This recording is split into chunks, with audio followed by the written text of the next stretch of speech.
손석구 씨는 미대에 들어갔다가 다큐멘터리 전공을 하고 군대에 입대해서는 이라크 파병을 신청했었어요. 또 제대 후에 농구 선수가 되겠다고 캐나다에 갔다가 방문 판매로 회사원 생활도 하고 심심한 차에 연기학원에 등록했다가 연기에 매료되어서 연기를 시작했다고 하는데요. 이렇게 다채로운 삶을 살았던 건 어떤 내면 아이 때문일까요? 용감한 내면 아이가 있는 거죠. 용감하지 않으면 다채로운 삶을 못 살아. 왜냐하면 이 에고는 변화를 두려워해요. 그래서 다 똑같은 짓을 해. 그러니까 직업 중에 공무원, 그러니까 철밥통이라고 하는 직업 있죠. 늘 똑같은 제자리에 앉아서. 그걸 하는 분들은 왜 그걸 택하느냐? 너무 무서워서. 철밥통이라. 나는 철밥통 얘기만 들어도 가슴이 답답한 것이 안 바뀌고 평생을 저 짓을 해야 되나. 난 제일 볼 때 답답함이 올라오는 게 매포소 직원 있죠. 날마다 창고에서 그것만 끊어주고 있고, 고속도로 휴게소에서 예전에 보면 맨날 표 주고, 공무원들 맨날 서류 떼주고, 맨날 똑같은 일을 하면 나는 저 답답해서 미쳐버릴 것 같아. 돈을 1,000,000금을 줘도 난 못해. 이런 마음이 올라오는데, 어떤 사람은 그게 천직이라고 하더라고. 그건 뭐냐면 겁이 많은 내면 아이가 있으면 굉장히 안정감을 느껴. 근데 그렇게 겁이 많은 분들이 그런 일을 해주니까 나 같은 사람이 참 편한 거야. 다 나 같은 사람만 있으면 이 사회가 안 돌아가요. 또 누가 공무원에서 그거 떼어주고 누가 그 서류 작업을 또 하겠어, 그치? 그러니까 사람이 참 태어난 대로 살아야 되는 거 맞죠? 근데 이분의 내면 아이는 용감한 거야. 모험을 즐기고 변화를 즐겨. 그러니까 똑같은 일을 하고 한 자리에 있는 거 못하는 거야. 너무 두렵고. 그러니까 배우라는 것도 매료가 된 건 뭐냐면 역할이 날마다 다르잖아. 다른 인생을 계속 사는 거예요. 저도 요즘은 예전에는 뭐 배우에 대한 생각이 없었는데 마음 공부하고 나서 살다 보니까 예술가가 멋있고 마음을 많이 느끼니까 이것저것 다양하게.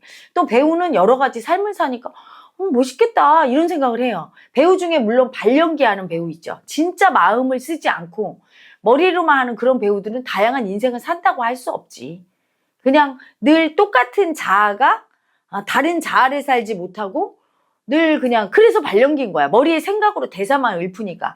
하지만 그 손석구라는 배우는 용감한 사람이기 때문에 이 배우라는 직업에 매료가 됐을 때는 여러 가지 인생을 사는 역동적인 삶 이렇게 생각한 것 같아요. 그래서 연기도 잘하고 사랑을 받는 것 같아. 그래서 아주 내면 아이가 용감하네요. 용감해서 늘 새로운 거에 도전하고 그걸 즐기고 모험심이 있고 두려움이 별로 없는 거고, 두려움이 별로 없다고 표현하는 것보다는 그게 맞을 것 같아요. 두려움을 피하지 않는다. 많이 두려울 텐데 그 두려움을 피하지 않는다. 겁이 많다는 얘기는 두려움이 많고, 겁이 없다는 얘기는 두려움이 적다는 게 아니고, 겁이 많다는 건 두려움이 올 때 그걸 자꾸 피하고 안 느끼고, 그래서 제자리에 안주하고 두려움이 오지 않는 쪽에만 있으려고 하는 무력한 상태를 얘기하는 거고, 두려움이 없다라는 얘기는, 용감하다는 얘기는 두려움이 진짜 없는 게 아니라 왔을 때 두려움을 인정하고 그래도 하고 극복하고 변화에 민감하게 반응하면서 두려운 약자를 인정하고 소화할 때 그걸 용감하다고 하는 것 같아요. 그래서 내면 아이가 되게 용감한 내면 아이다. 두려움을 두려워하지 않고 피하지 않고 받아들이는 내면 아이이기 때문에 그렇게 여러 가지 직업을 갖고 도전했던 것 같네요. 손석구 씨는 35살이란 늦은 나이에 스크린 데뷔를 하게 됐는데 그 전까지는 본인의 자아를 찾는 데 엄청나게 많은 시간이 들었다고 해요. 불안해도 나를 먼저 찾아야 어떤 일이든 할 수 있다라고 생각하면서 자신을 탐구하는 것에 집중했다고 하는데요. 헤라님은 이 모습을 어떻게 보셨나요? 마음 공부하는 모습으로 보이죠. 사람은 자기가 누구인지 알려면 밖으로 나가면 안 돼요. 안으로 들어가야 돼. 안으로 들어간다는 건 뭐냐면 자기 마음을 봐야 돼요. 그런데 수많은 직업을 갖는 것도 자기 마음을 보는 일 중에 하나일 거예요. 어떤 직업을 가지면 되게 좋은 마음 올라왔다가 어떤 직업을 가지면 되게 싫고 두렵고 이렇겠죠. 그렇죠? 변화를 많이 겪으면 사람이 온갖 마음이 다 출렁거려. 마음을 볼 수밖에 없거든. 그래서 자기 내면의 마음을 보기 싫은 사람은 변화를 하지 않으려고 하고 자기를 안 보려고 해요. 밖에만 쳐다봐. 그래서 즐거움을 어디서 찾냐면 밖에서 찾죠. 그런데 자기를 가장 모르게 되는 방편이 바로 밖으로 재미를 찾고 하는 거예요. 그리고 현대인은 자기를 잘 몰라요. 왜? 밖에 너무 수많은 즐거움이 있고 나를 보기보다는 연예인을 보고 나를 보기보다는 정치인이나 다른 뭐 부자나 화려한 사람을 보고 있어. 그거로 다 만족을 대신 채워요. 내가 누구인지를 모르게 돼버리지. 근데 내가 누구인지, 내가 어떻게 살아야 행복한지 알려면 자기 마음을 봐야 돼요. 하다못해 빵을 먹을 때 너무 행복하고 빵 굽는 게 궁금하고 이러면 나는 빵에 제빵사에 소질이 있는 사람, 그렇죠? 내 마음을 보면 알아. 어떤 걸 할 때 즐거운지, 어떤 거 할 때 두렵고 싫을지 그 마음을 느끼면 내가 어떤 인간인 줄 알거든. 그래서 그 내면에 자기를 탐구하려고 노력했다는 얘기는 자기가 어떤 인간인지 궁금하고 그걸 찾는 시도를 했다는 얘기죠. 그다음에 손석구 씨를 보면 자신의 열등한 부분도 솔직하게 인정하는 모습을 보이고 또 배우 특유의 격이 없는 독특한 느낌이 드는데 이건 어떤 내면 아이 때문일까요? 자유로워진 거죠. 일반적으로 많은 사람들보다. 일반적으로 많은 사람들은 열등이 마음은 싫어. 우월이만 좋아. 그리고 나는 남의 위에 있고 싶어. 뭐 이렇게 몇 가지 좋아하는 마음으로 편식을 한다면 이분은 직업도 자유롭게 가졌고 배우를 통해서 여러 가지 역할도 해서 여러 가지 마음을 그냥 자유롭게 받아들이고 허용하고 마음의 넓이가 이렇게 넓은 거죠. 그래서 열등감을 줘도 그래 받아들여. 열등한 나도. 그리고 격이 없이 대하려고 할 때 굉장히 열등감이 심하고 굉장히 두려움이 심한 사람은 무시당할까봐 두려움 때문에 항상 격식을 갖춰서 위아래를 따져요. 내 위에 사람한테 내가 막 격식 있게 해야 된다고 생각하고 아랫사람이라고 생각하는 사람, 자기보다 약자고 아랫사람인데 자기한테 좀 격식 없이 대하면 날 무시하나? 못 받아들이는 경향이 있죠. 근데 이렇게 자기 열등감을 인정하고 격식이 없고 자유로운 마음을 가진 영혼은 받아들여. 윗사람한테도 편하게 얘기하고 아랫사람도 조금 격식 없게 자기를 대하고 무시하는 것 같아도 그냥 받아들이는 자유로운 영혼이기 때문에 그런 거죠. 이렇게 할 수 있는 것도. 그리고 마음이 열려있는 사람. 많이 열려서 어떤 것도 좀 받아들이고 허용하려고 하는 이런 사람일수록 성장이 무한한 성장을 해요. 사람의 성장은요. 겉으로 보이는 건 돈을 벌고 유명해지고 권력을 갖고 높은 지에 올라가는 거로 보여. 근데 그렇게 되어가는 사람의 내면이 먼저 성장하는 거야. 의식이 먼저 성장한 다음에 그 성장한 의식이 외부에 나타나. 그래서 정치적, 경제적, 사회적으로 유명해지거나 자기 에너지장이 넓어지는 결과를 가져오거든요. 그래서 이분이 이렇게 의식이 자유롭고 허용한다는 얘기는 의식이 무한한 성장을 할 수 있다는 얘기고 의식이 성장하는 만큼 외부에서 어떻게 되죠? 입지가 성장하게 돼요. 배우를 계속하면 더 유명한 배우, 더 해외에도 알려지는 배우 이렇게 성장할 가능성이 있다는 걸 의미하겠죠. 헤라님이 이제 딱 손석구 씨를 보셨을 때는 어떤 내면 아이가 가장 많이 느껴지셨어요?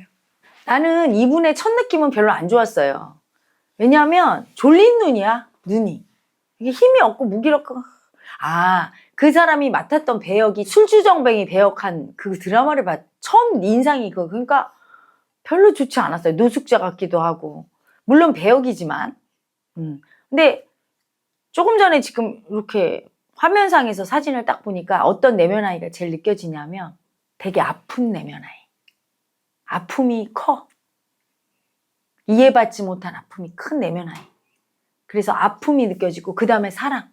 내가 이해해줄게. 너 아팠지? 내가 이해해줄게.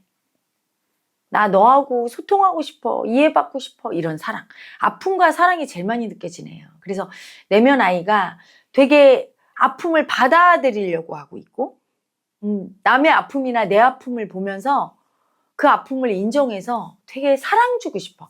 따뜻한 위로를 해주고 싶은 그 아기 마음, 내면 아기가 있어요. 그 되게 사랑스럽고 귀여운 내면 아기가 보이네요. 그 아기가 제일 큰 것 같아. 근데 이제 그 외에 보이는 그 내면 아기의 성질은 되게 너무너무 약자라 두렵고 되게 힘이 없고 되게 무시당할까 봐 두렵고 그런 내면 아기가 있긴 있어요. 있는데 제일 세게 쓰는 내면 아기는 되게 아프고 하지만 사랑 주고받고 싶고 그런 귀여운 아기. 그게 가장 주된 내면 아이네요. 이에라 개인전에 와야 하는 이유. 첫 번째, 이에라를 볼 수 있다. 두 번째, 영체 그림의 실물을 영접할 수 있다. 살아있는 영체 그림 확인하러 오세요. 세 번째, 이에라 작가의 라이브 드로잉이 있다. 같이 마음과 마음으로 소통하면서 라이브 드로잉하는 그 장면. 그 자리에 함께 있으면서 마음으로 소통하는 즐거움을 느껴보세요.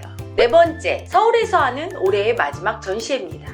이제 다시는 안 올지도 몰라요. 내년에도 후년에도 안 올 수 있어요. 이제 정말 마지막. 5번째, 재미있고 다양한 이벤트가 준비되어 있다. 보통 전시회와 다르게 지루하거나 그냥 그림 감상만 하지 않고 그림을 통해서 자기의 어떤 마음을 치유할 수 있는지 그림 리딩을 해주고요. 그리고 영체 카드, 제 그림으로 만든 카드죠. 그 카드를 통해 여러분의 운세를 봐드립니다. 밤에는 나이트 갤러리가 있어요. 그림과 같이 춤추는 건 어떤 느낌일까? 또 라이브 드로잉을 통해서 화가와 함께 같이 그림을 그리는 재미를 만끽하실 수 있습니다. 그림뿐이 아니라 이에라 작가의 노래 실력도 볼 수 있어요. 그리 잘하지 못해도 사랑으로 아픔으로 같이 하는 노래를 즐길 수 있습니다. 어디서도 볼 수 없는 아트쇼, 마음이 살아있는 세상. 마음이 담긴 그림은 살아있다. 그림이 살아있는 걸, 실존하는 걸 생생하게 확인해 볼 수 있는 현장. 이에라의 전시회 5월 3일부터 5월 13일까지 모나코 스페이스에서 열립니다.